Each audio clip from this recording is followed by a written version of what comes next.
Hi everybody. So I was kindly invited to be on the panel because I produced and wrote a documentary film right here, 2012 Science or Superstition, and also edited and published a companion book by my friend Alexandra Bruce of the same title. I'm not nearly as expert as these folks. I just made a film about it, but I'll enjoy talking with you. I'm Graham Hancock. I'm the author of Fingerprints of the Gods. For my sins, it was one of the inspirations for Roland Emmerich's 2012 movie. And I'm here at this fantasy convention because I've just published my first novel, which happens to be a fantasy adventure time-slip novel about a battle of good against evil, leading up to an apocalyptic scenario. Hi, I'm Elizabeth Donald. I write about things that go chomp in the night. I have written vampires, I've written zombies, I destroyed the world a couple of times with aliens. And I think I'm on this panel for a completely different reason, my day job. I am a reporter for the News Democrat in the St. Louis area, 13 years as a journalist. I'm vice president of the St. Louis Society of Professional Journalists, and a member of the National Ethics Commission, so I think I'm here for the news side. But if you're really interested in the zombie apocalypse, you can pick it up in the dealer's room. You notice how very subtly I work that in there. I'm Randall Carlson, and I'm a local architectural designer, but I also study symbolism and teach sacred geometry courses and principles of archaeoastronomy, and I guess that's what's qualified me to be sitting up here. So I'm glad to be here, and hopefully I'll be able to say something that will be thought-provoking before the session is over. Thank you. I'm Libby Weston, and I write the Elysian Chronicles, which is a series about guardian angel warfare and treason. I tell people think Roman soldiers with wings. I also have a radio show that airs in the West Palm Beach area. It's called The Final Cut Movies, and I review science fiction and fantasy movies. So I've reviewed quite a few post-apocalyptic movies and pre-apocalyptic movies. And I think I'm probably here because I may be a dissenting opinion. I'm not quite sure. Hi, my name's Ilanka Dunn, and I'm a little out of breath because I had a 2:30 panel over in the Hilton, so I had a mad dash to get over here. I apologize for being late. I'm again also not quite sure how I got invited on the panel, but I'll make some guesses. I am a game developer, and I've written books on codes and cryptograms. I've given talks here at DragonCon on fact and fiction, such as the fact and fiction of the Knights Templar, information about the Holy Grail. I also have a connection with 2012 because in Dan Brown's latest novel, after Da Vinci Code, his newest novel, The Lost Symbol, one of the characters is actually named after me because I helped him with some of the research for the book. So if you've read the book, Nola K is an anagram for Ilanka. And there are some references to 2012 in the book. There was also a code in the book, which I was the one that found and decoded. So that's why, okay. I decoded the code, and it was a reference to December 21st, 2012. So I asked Dan, I told him I was going to be on this panel, and asked him if he wanted me to say anything, but I haven't heard anything back yet because it was such short notice. I could make something up, I suppose. So yeah, I'm happy to talk about pretty much anything that comes up. With the Mayan calendar ending in 2012, is it just because they got tired of writing numbers, or is it something prophetic? What's your opinion? I tend to think they ran out of wall. but I would not call myself an expert on the Mayans particularly, so I'd leave that to them. The Mayan calendar doesn't end in 2012. Oh, what are we doing here then? The Mayan calendar is a cyclical instrument which runs for about 5,100 years, so we're coming to the end of a great cycle. That means the beginning of a new cycle. And the last complete long count of the cycle began approximately 5,100 years ago, which is why we're now coming to the end of it. But there were previous cycles, and there's no reason to assume there shouldn't be future cycles. Yeah, and even with the 5,000-year-old cycle, the Mayans, their civilization doesn't actually go back that far. They existed from around 300 to about 900 AD and came up with this. So it's sort of like if you have a calendar hanging in your kitchen that goes from January to December. Just because we're at December 31st doesn't mean the world is going to end. It just means it's time to get another calendar. So why do you think then that it has caught on this way, that people are all about the end of the world and the end of the calendar? If you look at mythology in this region, you will find other cultures who did say that a time was coming when the world would end.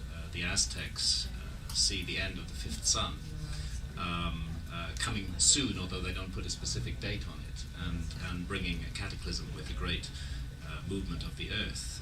The Hopi are really quite confident of a terrible collapse coming for Western civilization as well. So there certainly is an apocalyptic mood in the Mayan calendar, and within that context, the end of a cycle certainly would be a time to watch out for and pay attention, and perhaps an opportunity to make changes. And so I think along with the apocalyptic scenarios, there's also the view that we might be about to begin something new, and maybe it's high time to begin something new. Maybe we need to pay attention to this marker and use it as a reminder that everything is not quite perfect in our world. And also, I think the Mayans are kind of a hook that some people are hanging some ideas on. This whole idea of the end is coming, the end is nigh, is not new. It goes back many hundreds of years, if not longer than that. And there have been people out there, doomsayers on the internet, who were saying, oh, Y2K, 2000, and the world's going to end in 2000. Well, it didn't. Okay, so 2001, really, the world's going to end this time. And, oh, no, okay, no, 2003. Aliens told me the world will end in 2003. Absolutely, positively, they promised. Oh, well, no, the world didn't end. Okay, 2012. Well, the Mayans said, so it has to happen then. So it just keeps going on and on and on. It's not something new. Right. One thing that I'd like to add is that if you actually go and talk to modern-day Maya, the long count calendar, which is the 5,125-year cycle that we're discussing, has been long discontinued. It hasn't been in use for about 1,000 years or something. I mean, it's a lost calendar, and it's been rediscovered, if you like, by non-Maya. And the significance of December 21, 2012 is lost on most modern day Maya, right. and it's not something that preoccupies them. And if they talk about it at all to us, they tend to say, well, yes, it has some relevance for us. It's part of our history, and it's relevant to us, but it's not necessarily a global thing. So it's really quite important to remember who's giving you this information. And if you look at the experts that tend to be in the media talking about the end of the cycle in 2012. They're not usually Maya, and I think you have to. Yes. Did the Mayans develop the calendar, or did they inherit the calendar for a more advanced group of much older, more advanced group of people that were more mathematically and technologically inclined? I'm pretty sure they inherited it.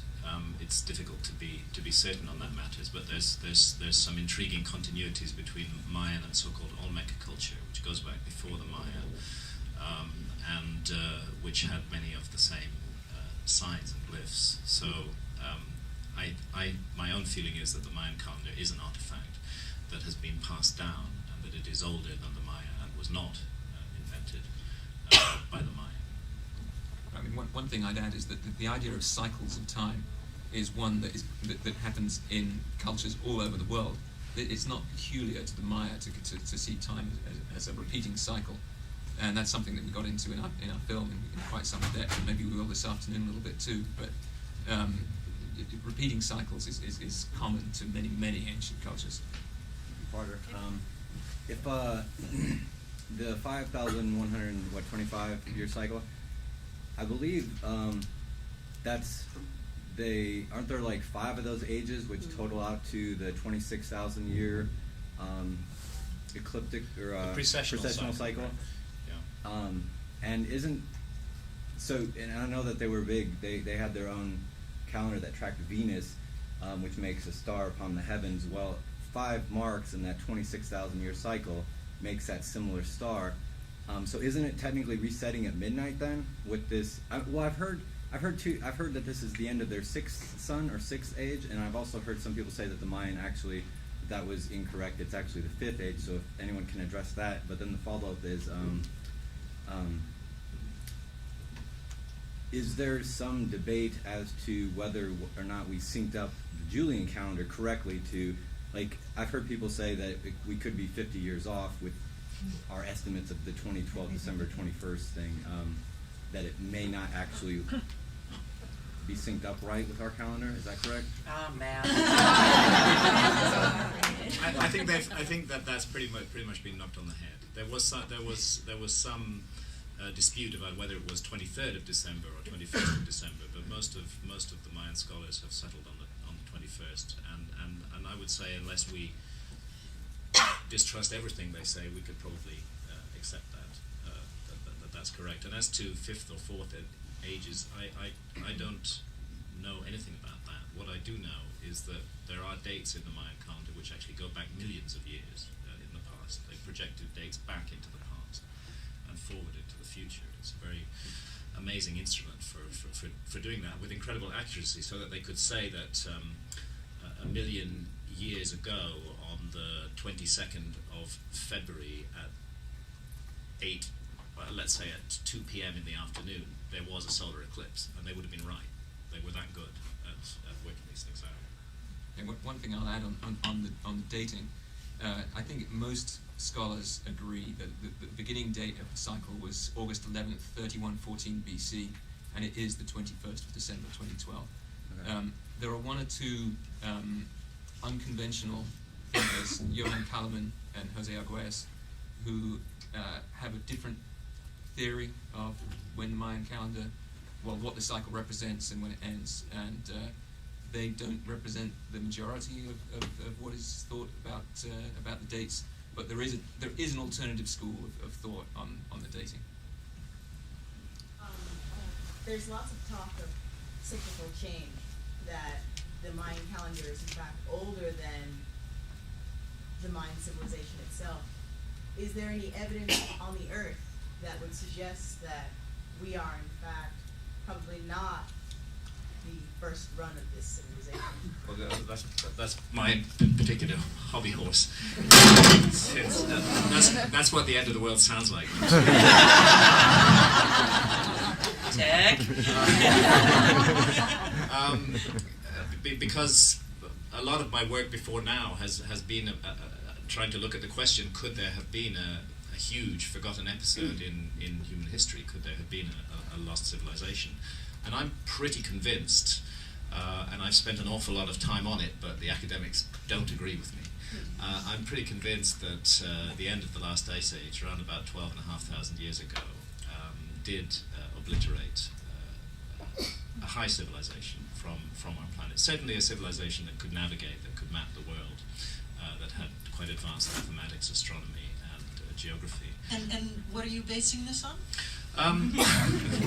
Well, it's easy to say. If you haven't read it, I mean, really, I could say go read Fingerprints of the Gods, but failing that, let's say that there is an enormous collection of ancient maps, most of which were copied or recopied in the 15th and 16th centuries, which show the world as it looked with really stunning accuracy during the last ice age. I mean, for example, a little island is depicted off the coast of Ireland in a 1424 Ptolemaic map.